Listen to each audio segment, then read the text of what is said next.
शिवसेना उद्धव बाळासाहेब ठाकरे पक्षाचे नेते अंबादास दानवे यांनी आज एक सकाळी व्हिडिओ ट्विट केलेला आहे, ज्याच्यामध्ये एकनाथ शिंदे यांच्या शिवसेनेचे आमदार महेंद्र दळवी यांचा पैसे घेऊन असलेला सोबतचा एक व्हिडिओ त्यांनी ट्विट केलेला आहे आणि यामुळे खळबळ उडालेली आहे। सकाळपासून नागपूरमध्ये याची चर्चा सुरू झालेली आहे। स्वतः महेंद्र दळवी आपल्या सोबत आहेत। काय नेमका हा जो व्हिडिओ दिसतोय, 3 व्हिडिओ आहेत ज्याच्यामध्ये 2 ठिकाणी तुम्ही दिसताय, तर या व्हिडिओ बद्दल काय स्पष्टीकरण तुमचं? नाही, फोटो व्हिडिओ आपण बघितले तर आपण ते सगळे कट करून दाखवलेलं आहे। त्याच्यामध्ये मी माझं ओपन चॅलेंज आहे अंबादास दानवेंना, जर त्यातली सत्यता असेल तर त्यांनी सगळे पुरावे घेऊन कुठल्याही चॅनल समोर यावं। जर त्यातली अंशतः सत्यता निघाली तर माझा आमदारकीचा राजीनामा मी विधिमंडळाच्या पटलावरती नक्की देणार, नक्की का नाही। पण मला असं वाटतं ज्या पद्धतीने गेल्या 3-4 महिन्यामध्ये रायगडच्या राजकारणामध्ये जे काय आरोप प्रत्यारोप झाले त्या संदर्भातलं एखाद्या नेत्याने त्यांना चुकीची माहिती देऊन अशा पद्धतीची आमची बदनामी करण्याचं कटकारस्थान असले असं नक्की त्याच्यामध्ये दिसतंय। आणि म्हणून मी नागपूरमध्ये गेलो या संदर्भात नक्की भाष्य करेन। पण अंबादास दानवेला आपल्या चॅनलच्या माझं ओपन चॅलेंज आहे, त्यांनी सगळे पुरावे घेऊन डिबेटसाठी नक्की यावं आणि खरं खोटं ते लोकांसोबत नक्की येईल। त्याच्यामध्ये हे नाहीये, म्हणजे हा व्हिडिओ खरा नाहीये, मॉफ केलेला असू शकतो किंवा नेमकं काय तुम्हाला याच्या आधी तुमच्यासोबत असं काय घडलेलं होतं का? अजिबात नाही, म्हणून मी सांगितलं ना, मी रिलॅक्स मध्ये सांगतो। अंशतः माझं असल्या कसल्या कृत्य आमचे कधी कधी नसतात, काही दुरान्वय संबंध नाही आहे। ती कोण लाल टी शर्ट माणूस आहे त्याचा चेहरा दाखवावा आणि त्याला अंबादास घेऊन यावं किंवा या सगळ्या गोष्टी त्यांनी दाखवाव्यात ना, सत्यता हे कुणी करायला लावले अंबादास दानवेंना? करायला लावले, कारण अंबादास दानवेंना रायगडच्या राजकारणामधलं ओ काय ठो माहित नाहीये आणि याचा बोलवता धनी नक्की कोणतरी वेगळा आहे आणि तो समोर आला पाहिजे। कारण आमची बदनामी करणं, माझ्या पक्षाची बदनामी करणं हे काय ठीक नाही आहे। आता अंबादास दानवेचा पूर्व इतिहास आपल्याला माहिती आहे, ते ब्लॅकमेलरचीच भूमिकेमध्ये आहेत। कधी त्यांनी विरोधी पक्ष नेता असताना कुठल्याही विषयाची पटलावरती नीटची भूमिका मांडलीच नाहीये। कुठला तरी प्रश्न उपस्थित करता आणि मग त्यांना जाऊन भेटायचं, हा त्यांचा धंदा आहे। हे त्यांच्या वरिष्ठ नेत्यांना पण माहिती आहे सगळ्या गोष्टी। म्हणून आता सगळ्या ह्या एकंदर महाराष्ट्राचं राजकारण ज्या दिशेला चालू आहे त्यामुळे एखादा विषय डायव्हर्ट करण्यासाठी हा व्हिडिओ बनवून टाकला असं मला वाटतं। पण आपण पाहिलं की निवडणुकीमध्ये सुद्धा महायुतीमध्ये मोठा संघर्ष पाहायला मिळालेला होता। रायगडमध्ये सुद्धा तुम्ही आक्रमक भूमिका घेतलेली होती। सत्ताधारी पक्षामधलंच कुणीतरी हे सगळं अंबादास दानवेंना दिलेलं आहे असं वाटतंय तुम्हाला? नाही, म्हणून मी सांगितलं, मी नागपूरला गेल्यानंतर या संदर्भातलं भाष्य नक्की करेन, मी माहिती या संदर्भात नक्की घेतो। पण अंबादास दानवेंनी खरी वस्तुस्थिती लोकांसमोर मांडावी, कारण रायगडच्या राजकारणामध्ये त्यांना काहीच माहित नसल्या कारणाने अशा कोण महेंद्र दळवी आहे, त्याची काय कारकीर्द आहे काही माहित नसल्या कारणाने त्यांनी कुणातरी त्यांना माहिती, चुकीची माहिती देऊन पक्षाची आणि माझी बदनामी करण्याचं कटकारस्थान या विधिमंडळाच्या अधिवेशन काळामध्ये केलेलं आहे आणि त्याला नागपूरमध्ये गेल्यावर मी सगळं उत्तर नक्की देणार। तुम्हाला काय वाटतंय हे देणारं नेमकं कोण आहे? सत्ताधारी पक्षातलेच आहेत का? कारण की अनेक तुमचे वाद आपण पाहतोय की रायगडच्या राजकारणामध्ये सत्ताधारी पक्षातले जे सहकारी आहेत त्यांच्यासोबतच तुमचं जमत नाहीये त्या ठिकाणी, म्हणून कुठेतरी तुम्हाला टार्गेट केलं जातं। कदाचित ह्या संदर्भातली सखोल माहिती अंबादास दानवेंनीच आपल्या समोर मांडावी, विविध चॅनल्सवर मांडावी, म्हणजे सत्यता बाहेर नक्की येईल।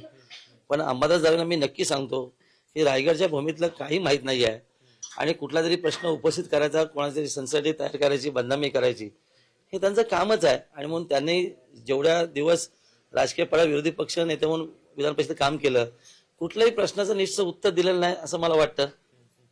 एकीकडे तुमच्या शिवसेनेला म्हणजे एक आमदारांना टार्गेट केलं जातंय। आपण पाहतोय की निवडणुकीमध्ये तिकडं कोकणामध्येच निलेश राणे आहेत, यांना टार्गेट केलं जात होतं भाजपकडून, आता तुम्हाला टार्गेट केलं जाते।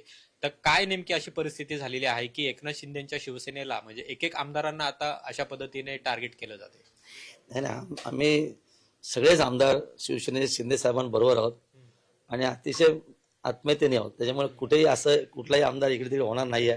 होणार नाही, पण इतर जे पक्ष आहेत त्यांच्याकडून टार्गेट केलं जाते। म्हणजे निवडणुकीमध्ये निलेश राणेंना टार्गेट केलं गेलं तुमच्याच सत्तेतल्या पक्षाकडून आणि आता तुम्हाला टार्गेट केलं जाते। निवडणुकीचा विषय वेगळ्या अँगलचा असतो, त्यामुळे आरोप प्रत्यारोप होतात।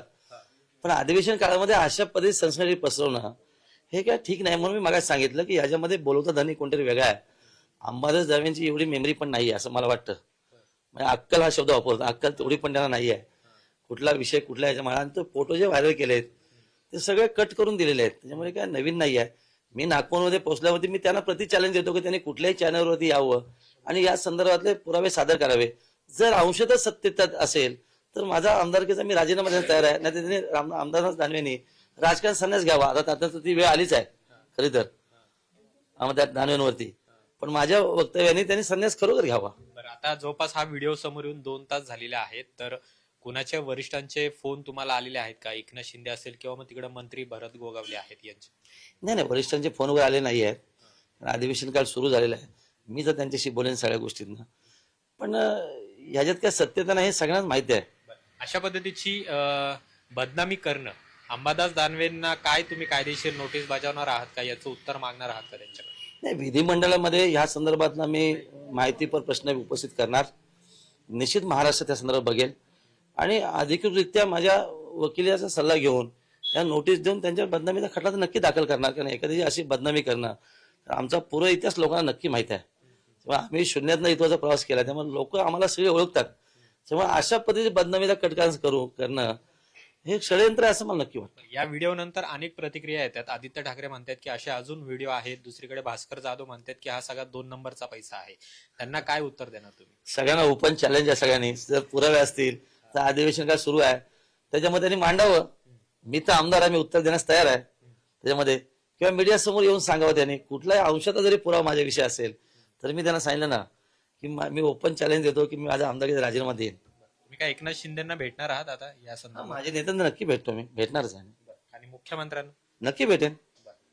खूप खूप धन्यवाद आमच्याशी बोलल्याबद्दल. तर महेंद्र दळवी यांनी त्यांची भूमिका स्पष्ट केलेली आहे. हे व्हिडिओ सगळे चुकीचे आहेत, या व्हिडिओशी माझा काही संबंध नाही असं त्यांनी म्हटलेलं आहे. त्याचबरोबर अंबादास दानवे हे ब्लॅकमेलर असल्याचा गंभीर आरोप आहे, तो सुद्धा महेंद्र दळवी यांनी केलेला आहे. कॅमेरामन तुषार नानावरेसह अमोल धर्माधिकारी, लोकशाही मराठी. लोकशाही मराठी ऐका, पहा, जागरूक रहा.